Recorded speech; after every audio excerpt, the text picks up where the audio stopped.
Hi, I'm Scott from Frightened Rabbit, and you're watching the AU review.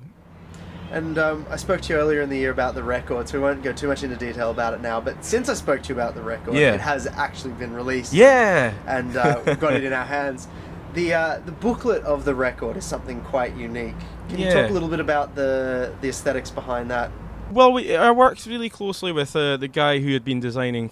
I've always done the artwork for Frightened Rabbit, but he's done the layout and a lot of the graphic work in it. So this time around, he took a sort of a forward step in that I didn't really have enough time to work on it as much as I used to in the artwork because we were already touring when we had to get this in. So he and I spoke a lot about the idea that someone, a sort of indeterminate character, had started gathering things or making objects in an obsession with the band, you know, like, so all these are sort of like, they sort of look like pseudo-religious artifacts, and it's trying to create a persona without actually seeing the person or ever really, you know, meeting them, of someone who's become obsessed with this band or these songs and has made objects really carefully, and I guess the sleeve is just about the presentation of those, and then the interpretation thereafter is kind of anyone's guess, I suppose.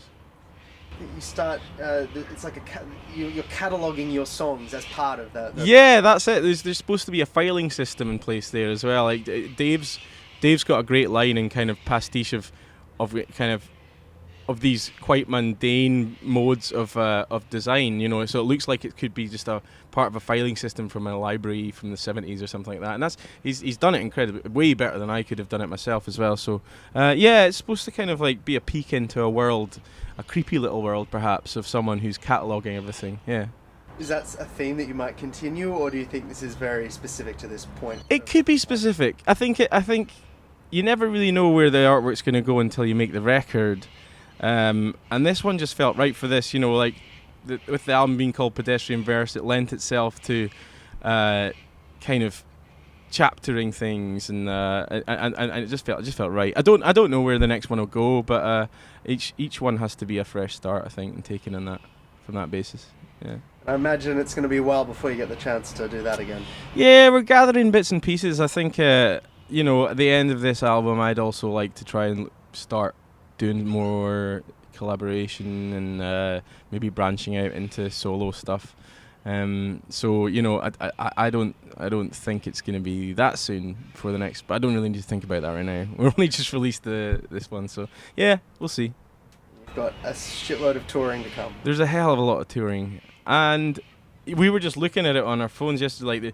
Like the calendar keeps getting updated without us being told, and then it's fucking terrifying, actually. You know, like you got this like, all right, so the next time I'll see my mum and dad, that'll be Christmas then, or something like that. So Christmas 2014. All right, amazing. Yeah. So do you know though? If we didn't have that much work on, I'd be worried. We should be busy. Our records come out. We want to throw ourselves out to as many people as we possibly can, and I think the best way to do that is to tour.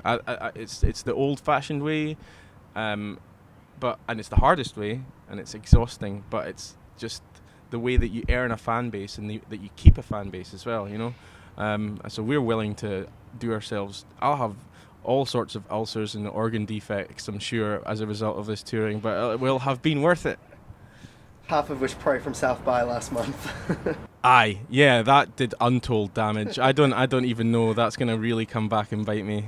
But you got to share a stage with like the Flaming Lips. Yeah, not so bad. Yeah, I mean, it was a good one. It was South by Southwest. It's a fickle beast. You know, you never know quite what you got out of it. That was fun, seeing the Flaming Lips sound check, and then without any of their gizmos and gadgets as well. It was great. But yeah, you know, it's a crapshoot. Who knows what's gonna come out of it, and you just kind of have to get on with it.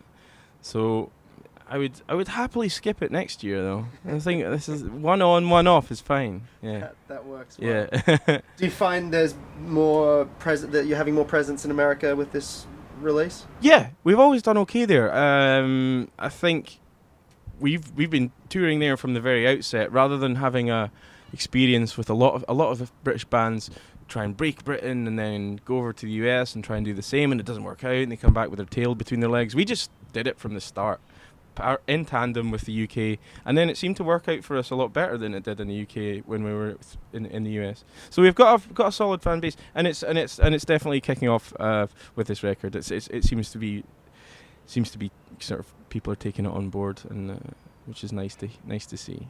Well, congratulations on the release. Thanks. Thanks for coming back to Australia. Thanks for having us back in Australia. We didn't know if it was going to happen. Thanks to Groovin The Moo for actually taking a punt on Frightened Rabbit. Yeah. Good on them. Yeah. As they should. Exactly. We'll see you here next time. Cheers.